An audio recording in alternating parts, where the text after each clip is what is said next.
ఇవాళ పరిస్థితి ఎలా ఉందండి? ఎవరైనా చచ్చిపోతే కూడా మొయ్యడానికి మనుషులు రావట్లేదమ్మా. సాటి కులం వాళ్ళు రావట్లేదు, బంధువులు రావట్లేదు. మా కోడలు నీళ్ళు వేసుకుందంట, వీడు కోడలు నీళ్ళు వేసుకుంటే శవం మొయ్యడానికి ఏమిటండి? పిచ్చి నమ్మకాలన్నీ పెరిగే పని లేకుండా.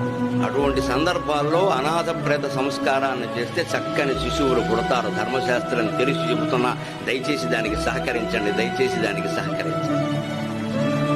మనిషి పోతే ఎందుకండి ఈ శాస్త్రాలన్నీ పనిలేక? అవతల మనిషి పోయాడమ్మా, ఏడుస్తున్నారు వాళ్ళు. వాళ్ళకి ఏం కావాలో అది చూడాలి.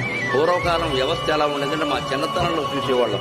ఎవరైనా ఇంట్లో ఎవరైనా పోతే పక్కింటి వాళ్ళు మొత్తం ఆ ఇంటికి సరిపడా అన్నం కూరలు వండి పట్టుకెళ్ళి కూర్చుని తినిపించేవారు. మేము తినలేమమ్మా, ఏడుపు వస్తుంది, ఏడవడానికైనా ఓపుకుండాలి కదమ్మా అని తినిపించేవారు.